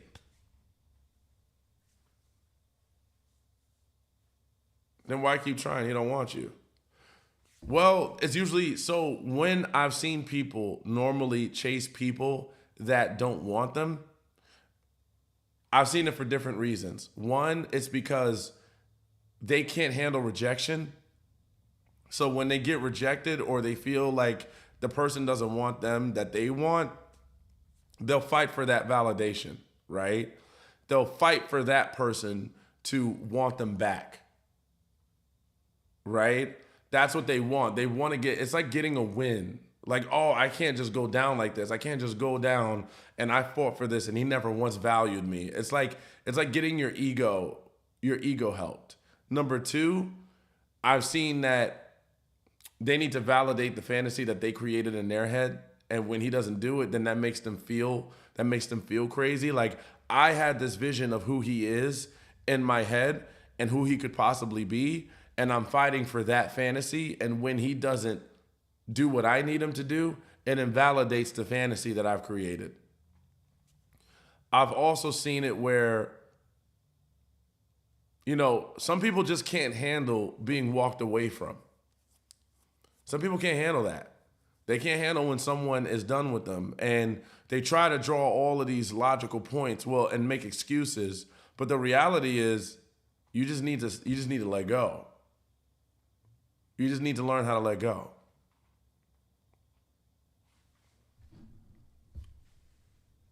Never let someone tell you more than once that they don't want to be with you. Right. Because here's the thing. If a person has the gall to say, I don't want to be with you, like, at that point, it's just what it is, right? Like, I would just let it go. I'm letting go. I know you are. You're doing a great job. Am I allowed to say that how we know each other or that we work together? Anyway, I don't. I'm not saying. What I will say is that there are people in the chat that have worked with me and they know that what I'm saying is legit. They know. Crazy part, minute she stops chasing, he'll start. I know. and they'll end up in this cycle. It always happens that way. And I'm like, if you only like me when I walk away, then that's another confirmation right there. That always happens. You see it happen with relationships, like when the guy, and you know this. See, I got another guy on here right now who knows game, right?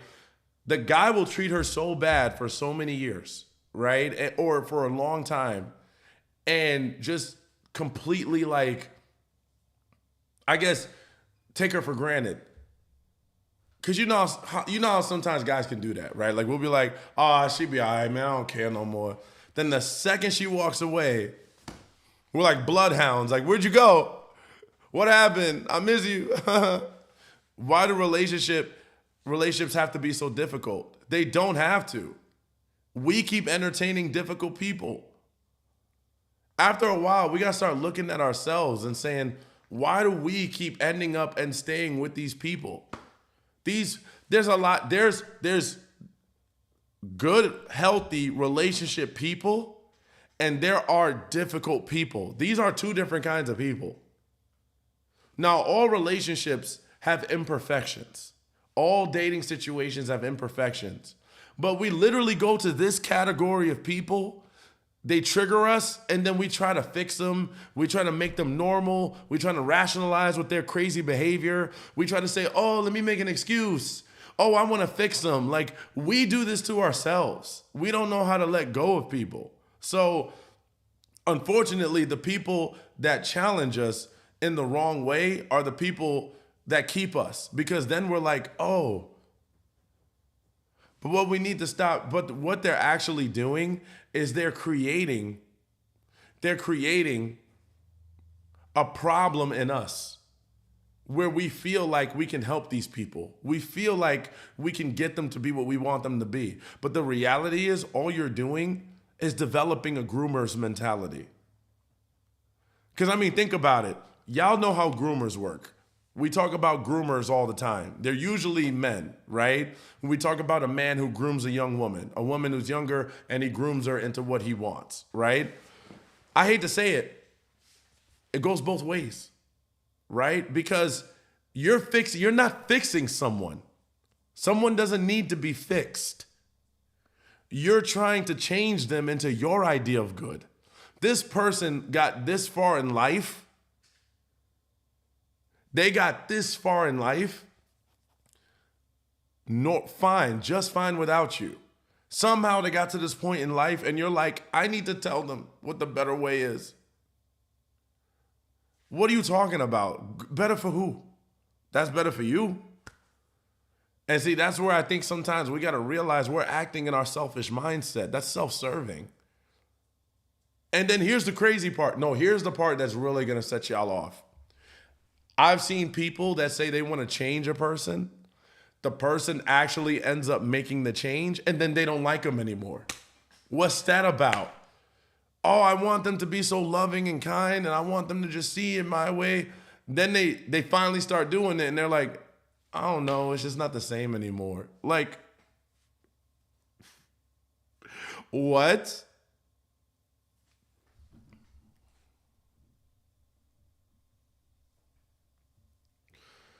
How do I ask if he's cheating when I know he's just going to get mad and act offended if I ask? How could I ever know?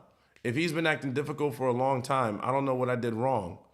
Well, the first problem is y'all can't even communicate. The first problem is y'all can't even communicate. So cheating is not even your biggest problem. The biggest problem is y'all can't even have a conversation, a real conversation. Let me ask you a question. Why are you in a relationship with someone that can't communicate?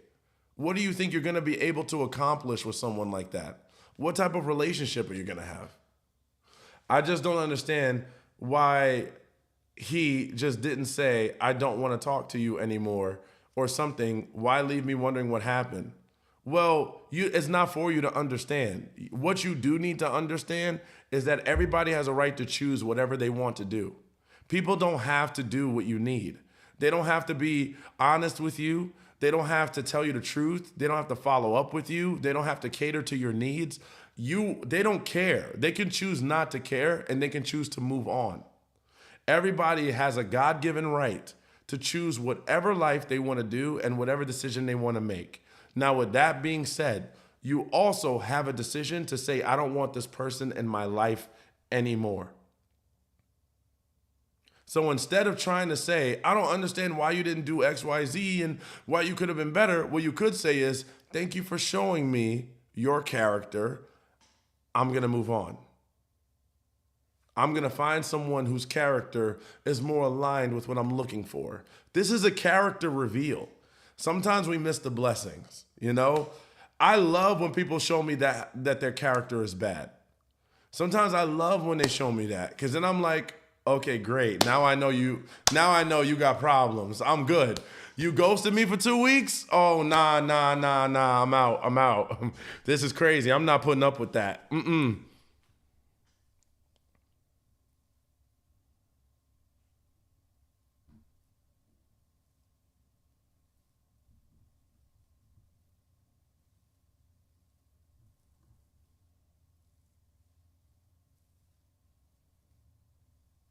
But isn't that bad communication?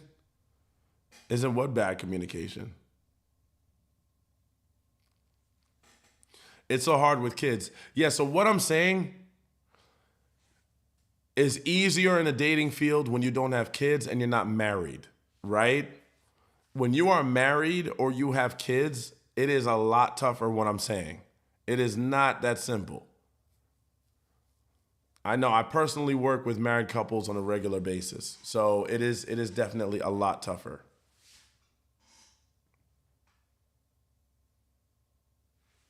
No, the bad communication is the communication. Yeah. See, sometimes, you know what? Nah, I'm going to save it. I was going to give y'all something good, but I'm going to save it for the webinar. I got a lot of stuff for the webinar.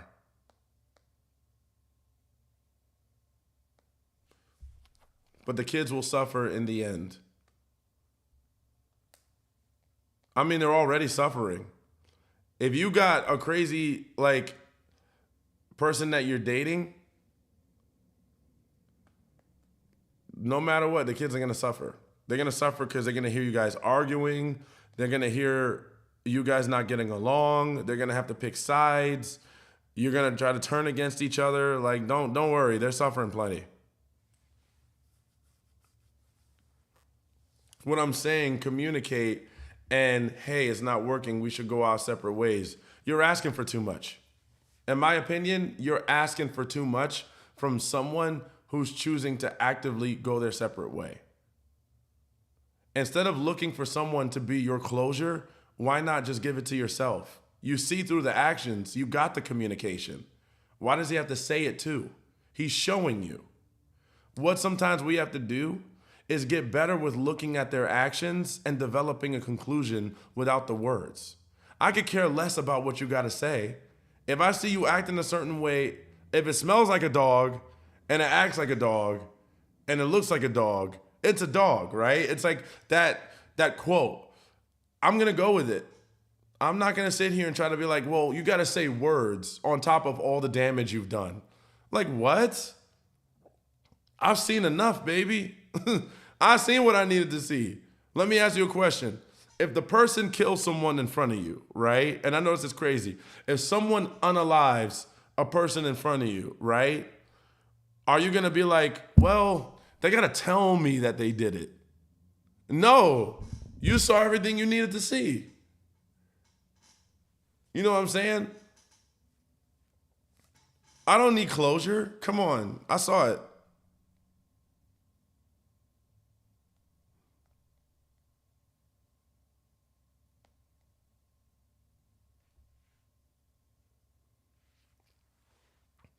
I'm telling you, I guess I needed to hear it.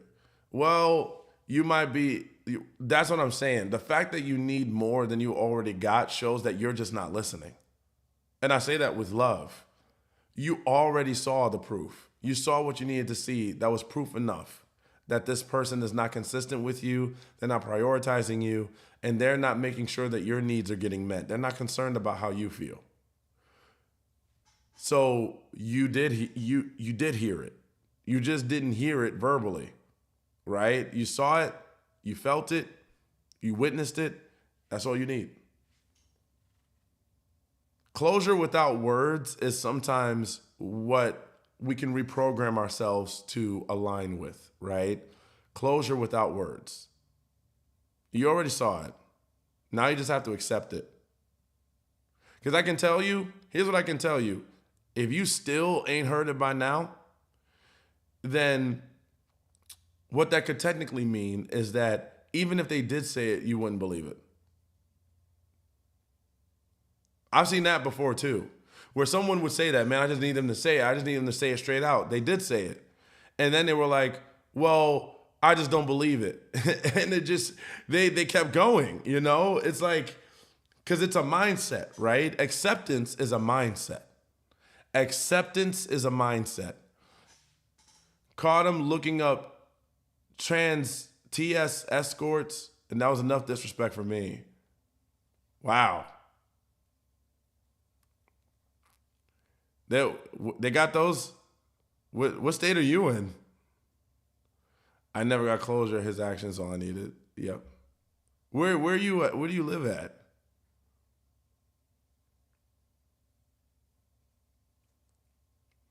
Vegas, baby. Los Angeles. Yeah. Yeah, that would make sense. They probably is prostitution legal in Los Angeles? Because apparently it's legal in some places.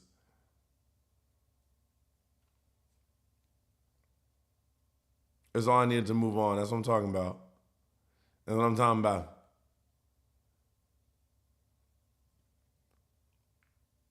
No. Yo, can you imagine?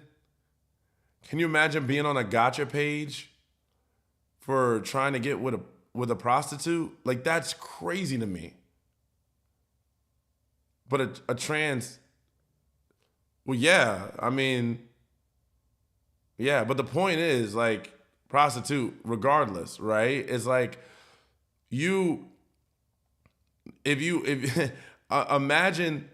imagine getting with it and then they put you on a gotcha page and then you go to jail for prostitute for getting with a prostitute. Escorts or massage services. Yeah, it does go down. But see, you gotta be careful because I know that there are people who order these services. You don't know who's coming to your door. Because sometimes people order them to their house. They're like, I think they call them like out call or in call. I think that's the lingo or something. And then they come to your house and then you don't know if they got a weapon or if they're gonna do something. Like, I don't think people realize they're playing with their lives. It's legal in South Africa? Dang, yo. It's legal. I think it's legal in Europe. It's legal in Thailand. I wouldn't be shocked if it ends up being legalized in the rest of the US because there's so many places that have it legalized. It's taxed. It's taxed in Europe. You say Amsterdam? Yep. Germany too. They got the red light district. Nevada has legal prostitution in the form of formal brothels, not just random. Yeah, they do it. They tax it. They actually make it a business. Try on payroll. Oh my God. That's crazy. So they get paychecks? It's not commission? It's not commission? One of them texted him about how outcall.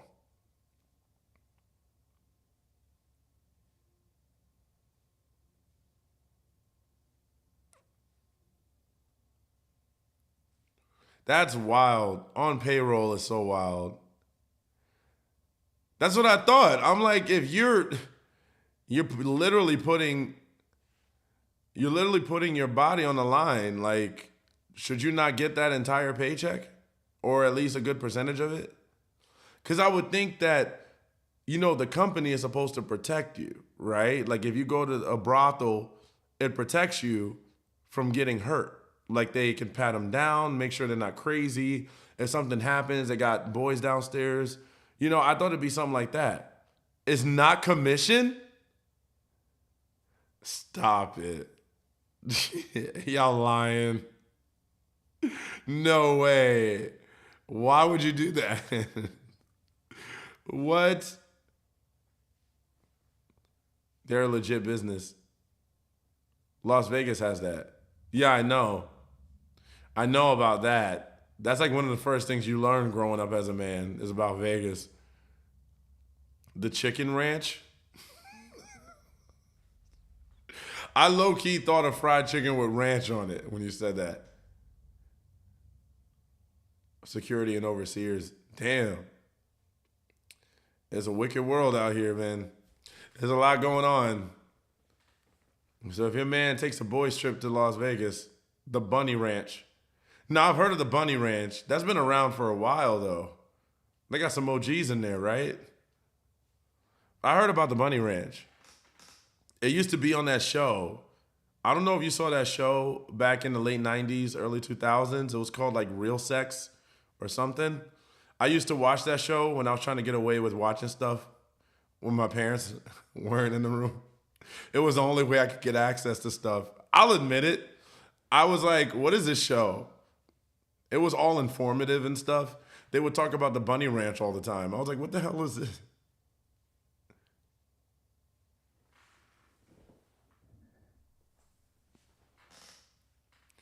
That's why we need you. These men got us all messed up. I got you covered. It's wild out here. Yeah, it's you definitely got to be careful, man. I used to watch that. It was all they had, right? It was like that's when stuff was starting up back in the day. You know? Now it's like they practically shove it in your face. Like you can't get away from it now. Like, oh no. You have to, like, people have to actually detox themselves from it now. We've gone from not being able to find it anywhere other than this dark room in the corner to now we see it everywhere. Now I have too much access. Was that the show where the old lady hosted it? I don't know who hosted it. I just know that they used to go on the streets, kind of like how they do on some of these TikToks, and they used to ask people, sex questions like, how many times do you think you should do it a week? Or, what's your favorite position? Like they would do stuff like that. And then they would have moments where they would talk about, we're going to talk about Kama Sutra. And then they would have like a naked couple there and be like, we're going to show what that looks like. We're going to show how to do things. But they would kind of show, but not really. It was still kind of like soft. Taxi cab confessions. See, y'all know. Taxi cab confessions goes way back. That is crazy. Now just go to a P. Diddy party and you experience everything. Everything's on a buffet at a P. Diddy party. That's so funny. By the way, that whole P. Diddy thing, what the heck? Have you seen what they called P. Diddy? They call him the diddler.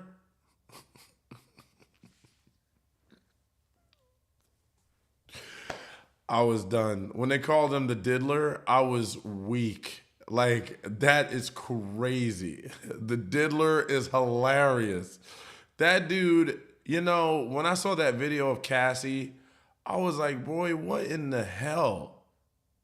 Like, I was so upset about that video. I was just like,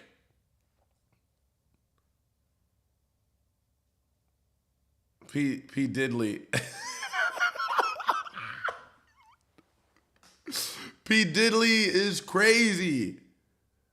No, yeah, I hated that video though. I did. Like, and I know that sucked. Clearly, I think that, Cassie had talked about how horrible it was to relive that. What I hated the most is that, a lot of people assume that she was just talking crap. A lot of people just assumed that she wasn't telling the truth. And I think that was one of the biggest things that got to me.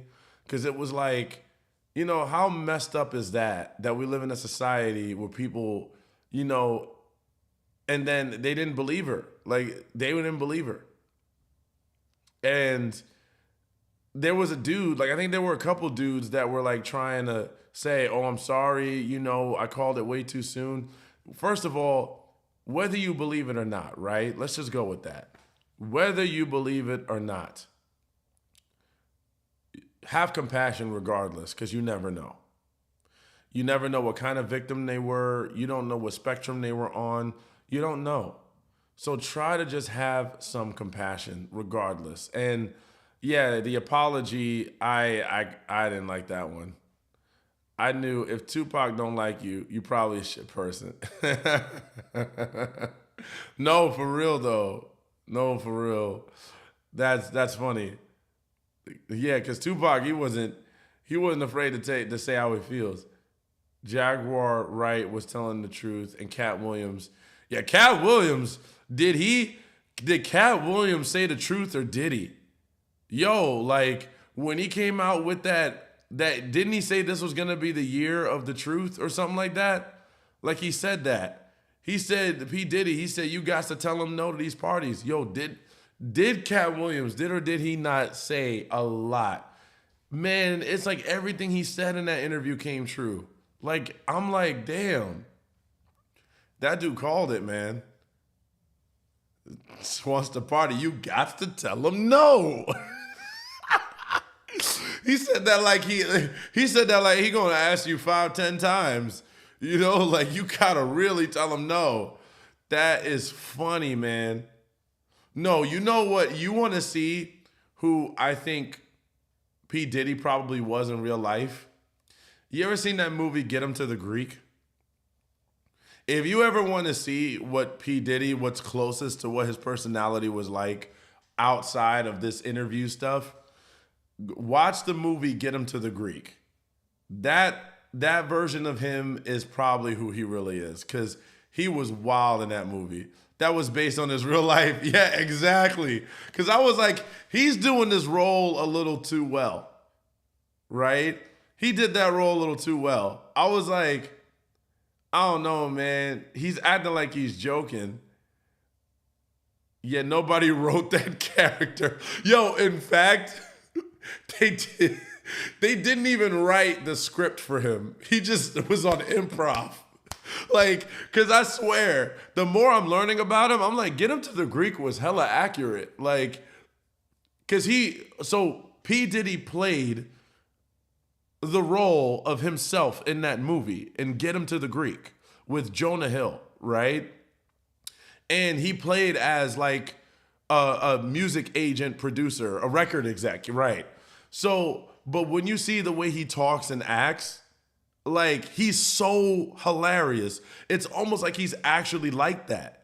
And even when you see the way he ran through the hallway in the hotel, he damn near ran the same way in the Get Him to the Greek movie. The way he was running after people, he did the same thing. Like, it was the same guy. I'm like, this is not a character. This is really him. So you gotta watch it. Get Him to the Greek if you want to see how he acts. It's hilarious. Now, he's funny in that movie, but low-key, you're going to be triggered now because you're going to be like, damn, this is a little too real.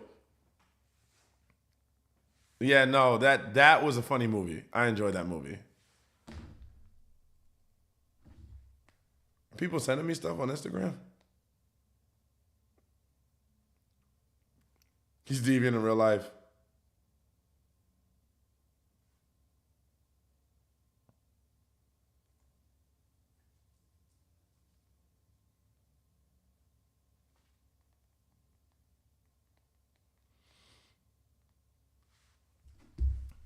Anyway, he has daughters. Shame on him. I know, right? Isn't that awful? When you think about it, like, what kind of influence is that, right? Yeah. I hate that. But anyway, I think I'm going to jump off, y'all.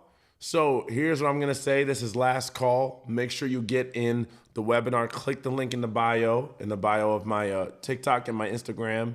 if you want to get into the webinar, the free webinar for next Sunday. I will be getting you guys in. Love y'all. Appreciate y'all. And we will do this again tomorrow. Appreciate everybody. Have a great rest of your night. Thank you all. Make sure you sign up, okay? All right. Bye, you guys.